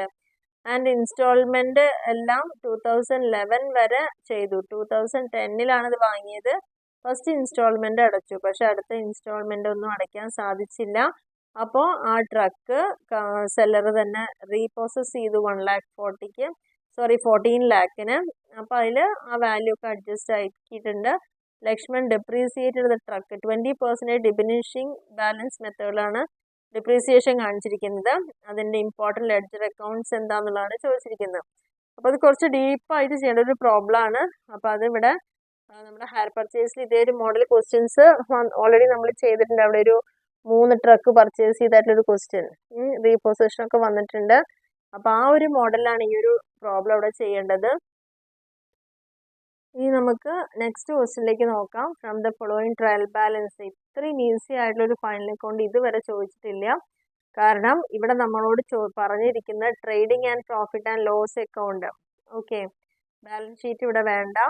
തന്നിരിക്കുന്ന ട്രയൽ ബാലൻസിൽ നിന്ന് trading and profit and loss account മാത്രമാണ് ചെയ്യാൻ പറഞ്ഞിരിക്കുന്നത്. അതിന് വേണ്ടിയിട്ട് നമുക്ക് ട്രയൽ ബാലൻസിൽ ബിൽഡിംഗ് ഉണ്ട്, പേറ്റന്റ് ഉണ്ട്, ക്യാപിറ്റലും സെയിൽസും ഉണ്ട്. പിന്നെ നമുക്ക് തന്നിരിക്കുന്നത് ഓപ്പണിംഗ് സ്റ്റോക്ക് ഉണ്ട്, ഡെറ്റേഴ്സ് ഉണ്ട്, purchase, cash at bank, return inward, wage, carriage on purchase, salary, drawings, return outwards, creditors, bills payable തന്നിട്ടുണ്ട്. ഇനി 4 അഡ്ജസ്റ്റ്മെന്റ്, അതും വളരെ സിമ്പിൾ ആയിട്ടുള്ള അഡ്ജസ്റ്റ്മെന്റുകളാണ്. അതിൽ ഫസ്റ്റ് അഡ്ജസ്റ്റ്മെന്റ് എന്ന് പറയുന്നത് ഇവിടെ ക്ലോസിംഗ് സ്റ്റോക്ക് തന്നിട്ടുണ്ട്, സാലറി ഔട്ട്സ്റ്റാൻഡിംഗ് ഉണ്ട്, അതായത് ആ വർഷം കൊടുക്കാനുള്ള സാലറിയാണ്, കൊടുത്തിട്ടില്ല, എത്ര രൂപ, 1500 രൂപ. പേറ്റന്റിന് ഡിപ്രീസിയേഷൻ പറയുന്നുണ്ട് 20%. ഡെറ്റേഴ്സിന്റെ മുകളിൽ പ്രൊവിഷൻ ക്രിയേറ്റ് ചെയ്യാൻ പറയുന്നുണ്ട് 2%. അപ്പോൾ 2% പ്രൊവിഷൻ ഇവിടെ ക്രിയേറ്റ് ചെയ്യാൻ പറയുന്നത്. അപ്പോൾ ഇത്രയും സിമ്പിൾ ആയിട്ടുള്ള ഒരു അഡ്ജസ്റ്റ്മെന്റ് അവിടെ തന്നിരിക്കുന്നത്. അപ്പോൾ നമുക്ക് ആകെ trading and profit and loss account ആണ് നമ്മളോട് ചെയ്യാൻ പറഞ്ഞിരിക്കുന്നത്. അപ്പോൾ അതിന്റെ ഫോർമാറ്റ് പറയുമ്പോൾ ഫസ്റ്റ് നമ്മൾ എഴുതുന്നത് ഓപ്പണിംഗ് സ്റ്റോക്ക് ആണ്. അത് ക്വസ്റ്റ്യനിൽ 5760 തന്നിട്ടുണ്ട്. ഇനി നെക്സ്റ്റ് ഐറ്റം എന്ന് പറയുന്നത് ട്രേഡിംഗ് അക്കൗണ്ടിൽ നെക്സ്റ്റ് വരുന്നത് പർച്ചേസസ് ആണ്. പർച്ചേസസ് പറഞ്ഞാൽ 40,675 പർച്ചേസ്. അതിൽ റിട്ടേൺസ് ഉണ്ട്, റിട്ടേൺ ഔട്ട്വേർഡ്സ് ഉണ്ട്, അത് 500 ആണുള്ളത്. ആ 500 ലെസ് ചെയ്ത് കഴിഞ്ഞാൽ 40,175. പിന്നെ ട്രേഡിംഗ് അക്കൗണ്ടിൽ വരുന്നതാണ് വേജസ്, അത് 13,210. അടുത്ത ഐറ്റം ക്യാരേജ്, അതായത് ഇവിടെ നമ്മളോട് പറഞ്ഞിരിക്കുന്നത് ക്യാരേജ് ഓൺ പർച്ചേസസ് എന്ന് പറയുന്നുണ്ട്. പർച്ചേസ് ചെയ്യുന്നതിന്റെ ഭാഗമായിട്ട് വന്ന ചെലവാണ്. അപ്പോൾ അത് നമ്മൾ ട്രേഡിംഗ് അക്കൗണ്ടിലാണ് കാണിക്കുക, 2040. ഇനി ക്രെഡിറ്റ് സൈഡിൽ നമുക്ക് ആകെ കാണിക്കാനുള്ള രണ്ട് ഐറ്റം. ഒന്ന് സെയിൽസ് ആണ്. സെയിൽസ് പറയുമ്പോൾ 98,780 ഉണ്ട്. അതിന്ന് റിട്ടേൺ ഇൻവേർഡ് ലെസ് ചെയ്യാം, അതായത് സെയിൽസ് റിട്ടേൺസ് ആണത്. അത് ലെസ് ചെയ്യുമ്പോൾ 680 ലെസ് ചെയ്തിട്ട് 98,100 ഇവിടെ വരും. പിന്നെ ക്ലോസിംഗ് സ്റ്റോക്ക് മാത്രം, അത് നമ്മുടെ അഡീഷണൽ ഇൻഫർമേഷനിലുണ്ട്, 6,800. അപ്പോൾ രണ്ട് സൈഡും കൂടി നമുക്ക് ടാലി ആക്കുമ്പം ഈ സൈഡിൽ 1,04,900 വരും. അപ്പോൾ ഇവിടെ അതാണ് ടോട്ടൽ, 1,04,900 ടോട്ടൽ. അതിൽ നിന്ന് ഈ പറഞ്ഞിരിക്കുന്ന എല്ലാം ലെസ് ചെയ്യുമ്പോൾ നമുക്ക് ബാലൻസ് കിട്ടുന്ന എമൗണ്ട് ആണ് 43,715. ഇതാണ് ഗ്രോസ് പ്രോഫിറ്റ് എന്ന് പറയുന്നത്. ഇതിനെയാണ് ഗ്രോസ് പ്രോഫിറ്റ് എന്ന് പറയുന്നത്. ഇനി P&L അക്കൗണ്ടിലേക്ക് ആ ഗ്രോസ് പ്രോഫിറ്റിനെ ഇവിടെ കിട്ടി 43,715 അങ്ങനെ ക്രെഡിറ്റ് സൈഡിലേക്ക് എഴുതി. ഇനി ഈ പ്രോഫിറ്റ് ആൻഡ് ലോസ് അക്കൗണ്ടിന്റെ ഡെബിറ്റ് സൈഡിൽ വരുന്ന ഐറ്റംസ്, അതായത് സാലറി കൊടുക്കണം, 21,800 സാലറി ഉണ്ട്. സാലറിയിൽ നമ്മളോട് അഡ്ജസ്റ്റ്മെന്റ് പറഞ്ഞിട്ടുണ്ട്, കൊടുക്കാനുണ്ട്, കൊടുത്തിട്ടില്ല എന്ന് പറയുന്നുണ്ട്, സാലറി ഔട്ട്സ്റ്റാൻഡിങ്. അതെന്ത് ചെയ്യണം, ഈ വർഷത്തെ ആയതുകൊണ്ട് അതും കൂടി നമ്മുടെ ഈ ഫൈനൽ അക്കൗണ്ടിൽ കാണിക്കുക. അപ്പോൾ 21,800 ഈ 1,500 കൂടിയിട്ട് ആഡ് ചെയ്ത് അവിടെ കാണിക്കുക. പിന്നെ നമ്മളോട് പറഞ്ഞിരിക്കുന്നത് പ്രൊവിഷൻ ആണ്. ഡെറ്റേഴ്സിന്റെ മുകളിൽ ആകെ പ്രൊവിഷൻ ക്രിയേറ്റ് ചെയ്യാൻ പറഞ്ഞെങ്കിൽ 2%. 14,500 ആണ് നമ്മുടെ ഡെറ്റേഴ്സ് എന്ന് പറയുന്നത്. അതിന്റെ 2/100 290 വരുന്നത്. പിന്നെ ഡിപ്രീസിയേഷൻ കൊടുക്കാൻ പറഞ്ഞിട്ടുണ്ട് പേറ്റന്റിന്റെ മുകളിൽ. പേറ്റന്റ് 7,500 എന്ന് പറഞ്ഞിട്ട് ക്വസ്റ്റ്യൻ തുടങ്ങിയപ്പോൾ തന്നെ അതിന്റെ ഡെബിറ്റ് ബാലൻസ് നമ്മൾ കണ്ടിരുന്നു. അപ്പോൾ 7,500ന്റെ 20% 1,500. ഇത്ര ഐറ്റംസ് മാത്രമേ ഉള്ളൂ. ആകെ നമുക്ക് 1, 2, 3 ഐറ്റം മാത്രമാണ് P&L അക്കൗണ്ടിൽ വന്നിരിക്കുന്നത് ഡെബിറ്റ് സൈഡിൽ. ക്രെഡിറ്റ് സൈഡിൽ ഒന്നുമില്ല, ഗ്രോസ് പ്രോഫിറ്റ് മാത്രമേ ഉള്ളൂ. അപ്പോൾ അതന്നെ ടോട്ടലായിട്ട് എഴുതുക, ആ എമൗണ്ട് തന്നെ ടോട്ടലായിട്ട് അവിടെ എഴുതുക. ഈ 3 ഐറ്റം ഈ 3 ഐറ്റം അവിടുന്ന് 4 ഐറ്റം ലെസ് ചെയ്യുക. ലെസ് ചെയ്യുമ്പോൾ ബാലൻസ് വരുന്നത് 18,625. ഇതാണ് ഈ ഒരു പ്രോബ്ലത്തിന്റെ നെറ്റ് പ്രോഫിറ്റ് എന്ന് പറയുന്നത്. അപ്പോൾ ഇതോട് കൂടിയിട്ട് നമ്മുടെ ഈ final account trading and profit and loss account complete ആയി നമുക്ക് ഗ്രോസ് പ്രോഫിറ്റും കിട്ടി, അതേപോലെ തന്നെ നെറ്റ് പ്രോഫിറ്റ് ഇവിടെ അവൈലബിൾ ആണ്. അപ്പോൾ ഇത്രയും ഈസി ആയിട്ട് ഒരു ക്വസ്റ്റ്യൻ ഇതുവരെ നമുക്ക് ചോദിച്ചിട്ട് തന്നെ ഇല്ല.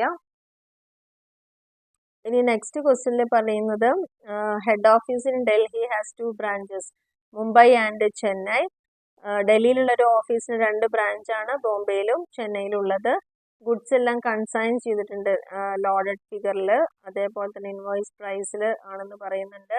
44,000ഉം 60,000 ഒക്കെ. അതിൽ 44,000ന്റെ ഇൻവോയ്സ് ഗുഡ് കോസ്റ്റിംഗ് 12,000ൻ്റെയാണ് ഇൻവോയ്സ്ഡ് മുംബൈ ബ്രാഞ്ചിലേക്ക് കൊടുക്കുന്നുണ്ട്. അതേപോലെ ചെന്നൈ ബ്രാഞ്ചിലേക്കും 13,200 സാധനങ്ങൾ അവിടെ കൊടുക്കുന്നുണ്ട്.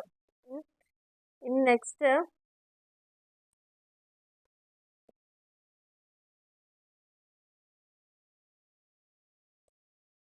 എന്ന് പറയുന്നത് sales are all for cash. Mumbai branch 22,000ഉം ചെന്നൈ ബ്രാഞ്ചിൽ 50,400ഉം ആണ്. സ്റ്റോക്സ് എല്ലാം കറക്റ്റ് ആണെന്നുള്ളതാണ് പറയുന്നത്. നമ്മളോട് 3 അക്കൗണ്ട് പ്രിപ്പയർ ചെയ്യാൻ പറഞ്ഞിട്ട്, ഒന്ന് ബ്രാഞ്ചിന്റെ സ്റ്റോക്ക് അക്കൗണ്ടും രണ്ടാമത്തത് ഗുഡ്സ് സെൻഡ് ടു ബ്രാഞ്ച് അക്കൗണ്ടും ബ്രാഞ്ച് അഡ്ജസ്റ്റ്മെന്റ് അക്കൗണ്ടും. അങ്ങനെ 3 അക്കൗണ്ടാണ് നമ്മളോട് പ്രിപ്പയർ ചെയ്യാൻ പറഞ്ഞിരിക്കുന്നത്. അപ്പോൾ ഇതേപോലത്തെ ക്വസ്റ്റ്യൻ നമ്മളവിടെ ചെയ്തിട്ടുണ്ട്. നമ്മുടെ ബ്രാഞ്ച് അക്കൗണ്ട് എടുക്കുകയാണെങ്കിൽ അതിൽ നമ്മൾ ഇങ്ങനെ ഒരു ക്വസ്റ്റ്യൻ ഇവിടെ ചെയ്തിട്ടുണ്ട്. അപ്പോൾ ഇതെങ്ങനെയാണ് ചോദിച്ചിരിക്കുന്നത്, നമ്മളോട് ബ്രാഞ്ച് സ്റ്റോക്ക് അക്കൗണ്ട് ചെയ്യാൻ പറഞ്ഞിട്ട്. അപ്പോൾ ബ്രാഞ്ചിന്റെ സ്റ്റോക്ക് അക്കൗണ്ട് ഇങ്ങനെയാണ്, ഇതാണ് ഫോർമാറ്റ്. 3 ഐറ്റംസ് ആണ് അതിൽ വരുന്നത്. ബ്രാഞ്ചിലേക്ക് സെൻഡ് ചെയ്തതും അവിടുത്തെ ഡെറ്റേഴ്സും പിന്നെ ക്യാഷ് സെയിൽസ് നടന്നതും ഡെറ്റേഴ്സ് അക്കൗണ്ട് ക്രെഡിറ്റ് സെയിൽസ് ഉണ്ടെങ്കിൽ കാണിക്കുക, പിന്നെ ഹെഡ് ഓഫീസിൽ വല്ല റിട്ടേൺ ചെയ്തിട്ടുണ്ടെങ്കിൽ മാത്രം കാണിക്കുക. ബ്രാഞ്ച് അഡ്ജസ്റ്റ്മെന്റ് അക്കൗണ്ട് പറഞ്ഞിട്ട് നമ്മളിവിടെ കാണിക്കുക. പിന്നെ ബാലൻസ് ക്യാരി ഡൗൺ ആണ്, ബ്രാഞ്ചിന്റെ പിയാനിലൊക്കെ തന്ന ഐറ്റംസ് മാത്രം എടുത്തുകൊണ്ട് ബ്രാഞ്ച് സ്റ്റോക്ക് അക്കൗണ്ട് ചെയ്യുക. പിന്നെ നമ്മളോട് പറഞ്ഞിരിക്കുന്നത് ബ്രാഞ്ച് അഡ്ജസ്റ്റ്മെന്റ് അക്കൗണ്ട് ആണ്. ഇങ്ങനെയായിരിക്കും ബ്രാഞ്ച് അഡ്ജസ്റ്റ്മെന്റ് അക്കൗണ്ട് എന്ന് പറയുന്നത്. ബ്രാഞ്ച് സ്റ്റോക്ക് പറഞ്ഞാൽ ലോഡ് ഓൺ ഡിഫക്റ്റീവ് ഗുഡ്സ് ഉണ്ടെങ്കിൽ അത് കാണിക്കുക. സ്റ്റോക്ക് റിസർവോ ഗുഡ്സ് സെൻഡ് ടു ബ്രാഞ്ച്, അപ്പുറത്ത് by goods send to branch പറഞ്ഞ് കാണിക്കുക. ഡിഫറൻസ് എടുക്കുക. ബ്രാഞ്ചിന്റെ പ്രോഫിറ്റ് ആൻഡ് ലോസ് ആണ് ഇവിടെ കാണിക്കുന്നത്. അടുത്തത് എന്ന് പറയുന്നത് goods send to branch account ആണ്. അതിന്റെ ഫോർമാറ്റ് എന്ന് പറയുന്നത് ഇങ്ങനെയാണ്. ബ്രാഞ്ച് അഡ്ജസ്റ്റ്മെന്റ് അക്കൗണ്ടിന്റെയും ബ്രാഞ്ച് സ്റ്റോക്കിന്റെയും ഒക്കെ ഇവിടെ വരും. ബ്രാഞ്ച് സ്റ്റോക്കിന്റെ ഗുഡ്സ് സെൻഡ് ചെയ്തിരിക്കുന്നത്, പിന്നെ branch adjustment load in return, ഈ ഒരു ഫോർമാറ്റിലാണ് ഇത് ചെയ്യേണ്ടത്. അപ്പോൾ ഓൾറെഡി ഇതെല്ലാം നമ്മൾ ഈ ഒരു പ്രോബ്ലം ചെയ്യുന്ന സമയത്ത് എക്സ്പ്ലെയിൻ ചെയ്തിട്ടുണ്ട്. അപ്പോൾ വീണ്ടും ഇവിടെ ചെയ്യുന്നില്ല. ഇനി അപ്പോൾ ഇങ്ങനെ ഒരു 3 അക്കൗണ്ട് ആണ് പ്രിപ്പയർ ചെയ്യാൻ പറഞ്ഞിരിക്കുന്നത്. ഇനി ഇതിലെ ലാസ്റ്റ് എസ്സേ ക്വസ്റ്റ്യൻ ആണ് what is an equity share, എന്താണ് equity share. Comment on the accounting procedure for recording the issue of equity shares in different context. Question നല്ലോണം ശ്രദ്ധിച്ചു വായിക്കുക. കമൻറ്റ് ചെയ്യാൻ പറഞ്ഞിരിക്കുന്നത് അക്കൗണ്ടിങ് പ്രൊസീജിയർ, എന്താണ് ഷെയർ ഇഷ്യൂ ചെയ്യുമ്പോൾ record ചെയ്യുന്ന പ്രൊസീജിയേഴ്സ് ഇൻ ഡിഫറെൻറ്റ് കോണ്ടെക്സ്റ്റ്, പലതരത്തിലുള്ള സന്ദർഭങ്ങളിൽ ഇക്വിറ്റി ഷെയർ ഇഷ്യൂ ചെയ്യുമ്പോഴുള്ള പ്രൊസീജിയർ എന്താണെന്ന് ചോദിച്ചിട്ടാണ് നമ്മളോട് എഴുതാൻ പറഞ്ഞിരിക്കുന്നത്. അപ്പോൾ ഇവിടെ ആദ്യം നമ്മൾ ചെയ്യേണ്ടത് 10 മാർക്കിന് ഇക്വിറ്റി ഷെയർ എന്താണെന്നുള്ളത് ആദ്യം എഴുതുക. ഇക്വിറ്റി ഷെയർ പറയുന്നത് ഒരു കമ്പനി അവരുടെ ഫണ്ട് റേസ് ചെയ്യാൻ വേണ്ടിയിട്ട് പബ്ലിക്കിന് ഇഷ്യൂ ചെയ്യുന്ന തരത്തിലുള്ള ഷെയർസ് തന്നെയാണ് ഇക്വിറ്റി ഷെയർ. ഓണർഷിപ്പ് സെക്യൂരിറ്റിയാണ് ഇത് കാണിക്കുന്നത്. അപ്പോൾ issue of shares equity share എന്താന്ന് പറയുന്നുണ്ട്. പ്രിഫറൻസ് ഷെയർസ് അല്ലാത്ത എല്ലാം ഇക്വിറ്റി ഷെയർ ആണ്. ഇതിനൊരിക്കലും പ്രിഫറൻഷ്യൽ റൈറ്റ് ഉണ്ടാവില്ല, ഡിവിഡൻഡോ റീപേയ്മെന്റ് ഓഫ് ക്യാപിറ്റലോ ഒന്നും. അതുകൊണ്ടാണ് ഇതിന് എന്ത് പറയുന്നത്, ഓർഡിനറി ഷെയർ എന്ന പേരിൽ അറിയപ്പെടുന്നത്. Company may issue equity shares with voting റൈറ്റോട് കൂടി ചെയ്യാം. Differential rights as dividend, voting otherwise accordance with such rules and subject to such conditions as may prescribed by central government. Central government പറയുന്ന ചില prescribed ആയിട്ടുള്ള കണ്ടീഷനിൽ ചെയ്യേണ്ട കുറച്ച് കാര്യങ്ങൾ മാത്രമാണ്. പിന്നെ ഇതിന് ഈ ഇക്വിറ്റി ഷെയറിന് ഡിവിഡൻഡ് എപ്പോഴും fixed rate of dividend preference ഷെയർസിന് കൊടുത്തതിന് ശേഷമേ കിട്ടുള്ളൂ. ഇക്വിറ്റി ഷെയറിന് ഡിവിഡൻഡ് ഒരിക്കലും ഫിക്സഡ് അല്ല എന്നുള്ളതാണ്. അതായത് കമ്പനി ഏൺ ചെയ്യുന്ന പ്രോഫിറ്റിനനുസരിച്ച് കൊണ്ട് അത് വാരി ചെയ്തുകൊണ്ടിരിക്കും. അല്ലാതെ നമുക്ക് ഇത്രയാണ് എല്ലാ കൊല്ലവും കിട്ടുക എന്ന് പറയാൻ പറ്റില്ല. വൈൻഡപ്പ് ചെയ്യുന്ന സമയത്ത് ഇക്വിറ്റി ക്യാപിറ്റൽ റീപേ ചെയ്യും. ഇക്വിറ്റി ഷെയർ ഹോൾഡേഴ്സിന് എപ്പോഴും ഫുൾ വോട്ടിംഗ് പവർ ഉണ്ട്. ഇതൊക്കെ നിങ്ങൾക്ക് എഴുതാവുന്ന ഒരു കാര്യം തന്നെയാണ്. ഇനി ഡിഫറെൻറ്റ് കോണ്ടെക്സ്റ്റ് എന്ന് പറഞ്ഞില്ലേ, ആ കോണ്ടെക്സ്റ്റുകൾ ഏതൊക്കെയാണ്? സ്വെറ്റ് ഇക്വിറ്റി ഷെയർസ് പറഞ്ഞൊരു സംഭവമുണ്ട്. കുറച്ചുകൂടി ഇക്വിറ്റി ഷെയറിനെ അട്രാക്റ്റീവ് ആക്കാൻ വേണ്ടി ഗവൺമെന്റ് ത്രൂ ഓർഡിനൻസിലൂടെയാണ് ഇത് ചെയ്യുന്നത്. കമ്പനീസിന് പുതിയ ക്ലാസ് ഓഫ് ഇക്വിറ്റി ഷെയർസ്, അതായത് സ്വെറ്റ് ഇക്വിറ്റി എന്ന് പറഞ്ഞിട്ട് പുതിയൊരു ക്ലാസ് ഓഫ് ഷെയർ അവിടെ കൊടുക്കാം. ഇതിന്റെ പ്രത്യേകത എന്ന് പറയുന്നത് എംപ്ലോയീസിനോ ഡയറക്ടേഴ്സിനോ ഡിസ്കൗണ്ടിന് ക്യാഷ് അല്ലാതെ കൊടുക്കുന്ന ആ ഒരു ഷെയർസ് ആണ് സ്വെറ്റ് ഇക്വിറ്റി എന്ന് പറയുന്നത്. അപ്പോൾ ഏതൊക്കെ സെക്ഷനിലാണ് അല്ലെങ്കിൽ ഏതിലാണ് ഏതൊക്കെ സാറ്റിസ്ഫൈ ചെയ്യണം എന്നൊക്കെ ഇവിടെ പറയുന്നുണ്ട്. ഇങ്ങനെ ഒരു സ്വെറ്റ് ഇക്വിറ്റി കൊടുക്കണമെങ്കിൽ അത് സ്പെഷ്യൽ റെസൊല്യൂഷൻ പാസ്സാക്കണം, അത് ജനറൽ മീറ്റിങ്ങിലായിരിക്കണം, എത്ര നമ്പർ ഓഫ് ഷെയർ അങ്ങനെ കൊടുക്കുന്നത്, ഇപ്പോൾ അതിൻ്റെ പ്രൈസ് എന്താണ്, കൺസിഡറേഷൻ, എല്ലാം ഡീറ്റെയിൽ ഇവിടെ പറഞ്ഞിട്ടുണ്ടായിരിക്കണം. 1 year ആയിരിക്കണം. Period of 1 year should have elapsed since date of which company became entitled to commence. ഒരു കമ്പനി തുടങ്ങി 1 വർഷമെങ്കിലും ആയിക്കഴിഞ്ഞാൽ മാത്രമാണ് ഇത് ചെയ്യാൻ പറ്റുള്ളൂ. സ്വെറ്റ് ഇക്വിറ്റി ഷെയർ എന്ന് പറയുന്നത് ഇക്വിറ്റി ഷെയർസ് തന്നെയാണ് റെക്കഗ്നൈസ് സ്റ്റോക്ക് എക്സ്ചേഞ്ചിൽ നമ്മൾ ലിസ്റ്റ് ചെയ്തിട്ടുണ്ടായിരിക്കണം റെഗുലേഷൻ പ്രകാരം. ഇതാണ് ഒരു ടൈപ്പ് ഇക്വിറ്റി ഷെയർ എന്ന് പറയുന്നത്. പിന്നെ പറയുന്നത് എംപ്ലോയി സ്റ്റോക്ക് ഓപ്ഷൻ സ്കീം പ്ലാനുകളുണ്ട്, അല്ലെങ്കിൽ അത്തരത്തിൽ ഇക്വിറ്റി ഷെയർസ് ഉണ്ട്, എംപ്ലോയീസിന് കൊടുക്കുന്നതാണ്. കമ്പനി ഒരു ഓപ്ഷൻ കൊടുക്കുകയാണ്, വേണമെങ്കിൽ നമുക്ക് ആ റൈറ്റ് യൂസ് ചെയ്യാനുള്ള. ഒരിക്കലും ഇത് നിർബന്ധമായി ചെയ്യേണ്ട ഒരു കാര്യമല്ല. ഫുൾ ടൈം ഡയറക്ടേഴ്സിനും ഓഫീസേഴ്സിനും എംപ്ലോയീസിനും ഒക്കെ വേണമെങ്കിൽ ഇത് പർച്ചേസ് ചെയ്യാവുന്നതാണ്. ഫ്യൂച്ചർ ഡേറ്റിൽ ഒരു പ്രീ ഡിറ്റർമിൻഡ് ആയിട്ടുള്ള ഒരു പ്രൈസിനായിരിക്കും ഇത് നമ്മൾ ചെയ്യുന്നത് എന്നുള്ളതാണ് പറയുന്നത്. ഇവിടെ പീരീഡ് സ്പെസിഫൈ ചെയ്തിട്ടുണ്ടായിരിക്കും. പക്ഷെ എംപ്ലോയിക്ക് ഒരിക്കലും നിർബന്ധമായി വാങ്ങേണ്ട ഒന്നല്ല, വേണമെങ്കിൽ അവർക്കത് വാങ്ങാന്നുള്ളതാണ്. അതായത് ഇവിടെ ഒരു ഓപ്ഷൻ ആണ് കൊടുക്കുന്നത്, സബ്സ്ക്രൈബ് ചെയ്യണോ വേണ്ടയോ എന്നൊരു ഓപ്ഷൻ മാത്രമാണ് കൊടുക്കുന്നത്. ഇനി ഇത്തരത്തിലുള്ള ഷെയർസ് കൺസെഷണൽ പ്രൈസിലായിരിക്കും കൊടുക്കുക എന്നുള്ളതാണ് ഇതിന്റെ പ്രത്യേകത. നല്ല എംപ്ലോയീസിനായിരിക്കും ഇത് ഓഫർ ചെയ്ത് കിട്ടുക എന്നുള്ളതാണ്. അതിന്റെ ഗൈഡ് ലൈൻസ് ഒക്കെ ഇവിടെ പറയുന്നുണ്ട്. ഇങ്ങനെ ചെയ്യുന്നത് എന്തിനാന്നുള്ളതും കൂടി ഇവിടെ പറഞ്ഞിട്ടുണ്ട്. നല്ലൊരു പാർട്ടിസിപ്പേഷൻ എംപ്ലോയീസിന്റെ ഭാഗത്ത് ഉണ്ടാവാനും, കുറച്ചുകൂടി മോട്ടിവേറ്റ് ചെയ്യാനും, കമ്പനിയെ സെർവ് ചെയ്യാനും, പിന്നെ അതിന്റെ റിസോഴ്സിനെയൊക്കെ നല്ല ലോങ് ടേമിലേക്ക് പ്രൊവൈഡ് ചെയ്യാനും, എക്കണോമിക് ബെനിഫിറ്റ് ഒക്കെ കൊടുക്കുന്നതിനൊക്കെ വേണ്ടിയിട്ടാണ് നമ്മൾ ഇത്തരത്തിലൊരു പ്ലാൻ കൂടി ചെയ്യുന്നത്. പിന്നെ ശരിക്കും പറയുന്നത് ഇനി ഏതൊക്കെ കോണ്ടെക്സ്റ്റുകളാണ് അവിടെ പ്രൈവറ്റ് പ്ലേസ്മെന്റിൽ പറയാം, റൈറ്റ് ഇഷ്യൂ എന്താണെന്ന് പറയാം, public issue, initial public offer, offer for sales. ഇത്രയും കാര്യങ്ങളാണ് ഇതെല്ലാം ഡീറ്റെയിൽ ആയിട്ട് എക്സ്പ്ലെയിൻ ചെയ്യുക. എന്താണ് പ്രൈവറ്റ് പ്ലേസ്മെന്റ്, അതായത് കുറച്ച് ലിമിറ്റഡ് ആയിട്ടുള്ള ആളുകളിലേക്ക് മാത്രം പോകുന്ന ഷെയർസ് കൊടുക്കുന്നതിന് പ്രൈവറ്റ് പ്ലേസ്മെന്റ് എന്ന് പറയുന്നത്. റൈറ്റ് ഇഷ്യൂ എന്താന്ന് പറഞ്ഞിട്ടുണ്ട്, ഫണ്ട് റേസ് ചെയ്യാൻ വേണ്ടിയിട്ടാണത്. എക്സിസ്റ്റിംഗ് ഷെയർ ഹോൾഡേഴ്സ് ഓരോരുത്തർ എത്ര ഷെയർ ആണോ പർച്ചേസ് ചെയ്തിരിക്കുന്നത് അതിന്റെ പ്രപ്പോർഷനിൽ അവർക്കത് കിട്ടുന്നു എന്നുള്ളതാണ്. പ്രോസ്പെക്ടസ് ഒന്നും ഇഷ്യൂ ചെയ്യില്ല. പിന്നെ പബ്ലിക് ഇഷ്യൂ എന്ന് പറഞ്ഞു കഴിഞ്ഞാൽ പൊതുവായിട്ടുള്ള ജനങ്ങൾക്ക് പർച്ചേസ് ചെയ്യാനൊരു അവസരം കൊടുക്കുകയാണ്. അതും ഇനീഷ്യൽ പബ്ലിക് ഓഫർ ഉണ്ട്. കാരണം ഇനീഷ്യൽ പബ്ലിക് ഓഫർ പറഞ്ഞാൽ ആദ്യമായിട്ട് പബ്ലിക്കിന് ഷെയർ ഇഷ്യൂ ചെയ്യുമ്പോഴാണത്. ഓഫർ ഫോർ സെയിൽ എന്ന് പറഞ്ഞാൽ ഇവിടെ പബ്ലിക്കിലൂടെ കൊടുക്കുകയല്ല, പകരം ത്രൂ റെക്കഗ്നൈസ്ഡ് സ്റ്റോക്ക് എക്സ്ചേഞ്ചോ സെക്കൻഡറി മാർക്കറ്റിലൂടെ അവിടെ പ്രൊവൈഡ് ചെയ്യുന്നതാണ് ഓഫർ ഫോർ സെയിൽ എന്ന് പറയുന്നത്. ഇന്റർമീഡിയറിയിലൂടെയാണ് അല്ലെങ്കിൽ സ്റ്റോക്ക് ബ്രോക്കറിലൂടെയാണ് പബ്ലിക്കിന് ഇത് ഇൻവൈറ്റ് ചെയ്ത് കൊടുക്കുന്നത്. അപ്പം അതിന്റെ പ്രൊസീജിയേഴ്സ് ഒക്കെ ജസ്റ്റ് ഇവിടെ പറയുന്നുണ്ട്. ഓഫർ ചെയ്യാനുള്ളതും, മർച്ചന്റ് ബാങ്കറെ സെലക്ട് ചെയ്യുന്നു, പ്രോസ്പെക്ടസ് ഇഷ്യൂ ചെയ്യുക, പിന്നെ ആപ്ലിക്കേഷൻ, ഷെയർ ആപ്ലിക്കേഷൻ നമ്മൾ ആക്സെപ്റ്റ് ചെയ്യുന്നത്, അലോട്ട്മെന്റ് കൊടുക്കുന്നത്, അലോട്ട്മെന്റ് 2 തരത്തിൽ വരുന്നുണ്ട്, പിന്നെ ഷെയർ സർട്ടിഫിക്കറ്റ് ഇഷ്യൂ ചെയ്യുക, ഇതൊക്കെയാണ് ഇതിൽ വരുന്നത്. പിന്നെ ഷെയർ ഇഷ്യൂ ചെയ്യുക പറഞ്ഞാൽ മിനിമം സബ്സ്ക്രിപ്ഷൻ എന്ന് പറയുന്നുണ്ട്, ഓവർ സബ്സ്ക്രിപ്ഷനും അണ്ടർ സബ്സ്ക്രിപ്ഷനും ഒക്കെ പറയുന്നുണ്ട്.